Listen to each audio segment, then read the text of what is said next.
नमस्कार मित्रों, मैं प्रोफेसर डॉक्टर दिनेश गुप्ता आज आपके सामने एक ऐसे शख्सियत की कहानी सुनाने जा रहा हूँ जिनको हमने खो दिया। हाँ, मैं बात करने वाला हूँ आईफा अवार्ड से सम्मानित, जीवन गौरव अवार्ड से सम्मानित जगदीप जी के बारे में। जगदीप जी, मुंबई हमेशा लोगों के लिए स्वप्न नगरी रहा है।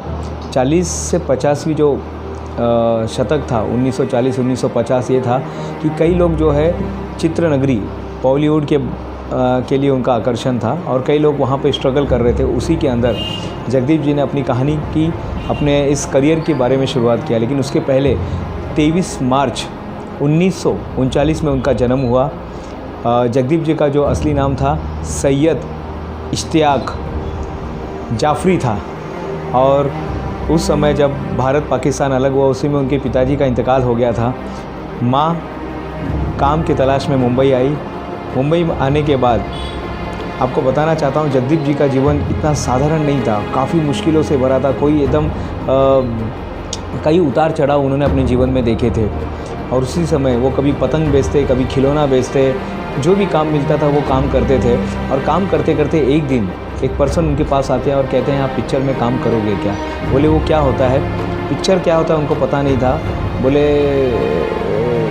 एक ऐसा होता है, पिक्चर के बारे में उनको बताया गया। और फिर उसके बाद जो हुआ वो चमत्कार था। बोले कितने पैसे मिलेंगे? बोले 3 रुपया मिलेगा। बोले बहुत हो गया। और उन्होंने काम छोड़ के, जो काम कर रहे थे काम छोड़ के सिनेमा में चले गए। बी.आर. चोपड़ा की पहली फिल्म थी, बी.आर. चोपड़ा की फिल्म थी अफसाना। अफसाना के अंदर उन्होंने जो रोल किया बाल कलाकार का, और वहाँ से उनकी शुरुआत हो गई। 2 बीघा ज़मीन के अंदर उनको असली पहचान मिली। 2 बीघा ज़मीन के अंदर उन्होंने एक बाकायदा जो कार्य किया उसकी उनकी काफ़ी सराहना की गई। उसके बाद हम पंछी एक डाल के, यहाँ तक कि हमारे पहले प्रधानमंत्री जवाहरलाल नेहरू जी ने भी उनकी तारीफ़ की थी, उनके कार्य की सराहना की थी। उनको सबसे बड़ा जो माइल का स्टोन जगदीप जी के जीवन में आया वो था शोले फिल्म। शोले फिल्म ने हर कलाकार को एक नई ऊंचाई दी। उसी के अंदर सुरमा भोपाली ये जो कैरेक्टर उन्होंने किया और उसके बाद उनके जीवन को एक नई उड़ान मिली, नई पहचान मिली। इसी तरह से उनका काम करते गए। जो फिल्म थी बीच में, जो एक 1994 में फिल्म आई थी अंदाज अपना अपना में, उन्होंने एक फिर से इसके अंदर पदार्पण किया। उनकी रत्मकता और हास्य का जो उन्होंने किरदार निभाया था, दोनों के लिए वो काफ़ी प्रचलित हुए। दोनों कार्य की उनकी सराहना की गई। उनको जॉनी वॉकर महमूद के पंक्ति में लाकर बैठा दिया जगदीप जी को। अब उनके 50 साल के करियर में उन्होंने 50 साल के करियर में उन्होंने 400 फिल्म में उन्होंने काम किया। लेकिन उनके जीवन से हमें जो सीखने जैसा है, आज हम उनको श्रद्धांजलि दे रहे हैं इस वीडियो के माध्यम से। जो उन्होंने काम किया, जो उनका था कि शुरुआत करना बहुत ज़रूरी है। आप जीवन में अगर आप कुछ करना चाहते तो पहले शुरुआत कीजिए।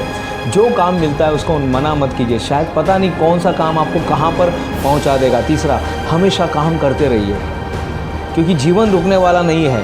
तो आप क्यों रुके हैं? तो आप भी काम करते रहिए। ये उनके जीवन से हमको सीखने मिलता है। और सबसे बड़ी बात है कि लोगों के लोकप्रिय बनिए। जगदीप जो थे वो लोकप्रिय बने। उन्हीं के जो 2 लड़के हैं नावेद और जावेद जाफरी जो है वो फिल्म में अपना परचम लहरा रहे हैं। तो उनको इस चैनल के माध्यम से मैं श्रद्धांजलि अर्पित करता हूँ। धन्यवाद।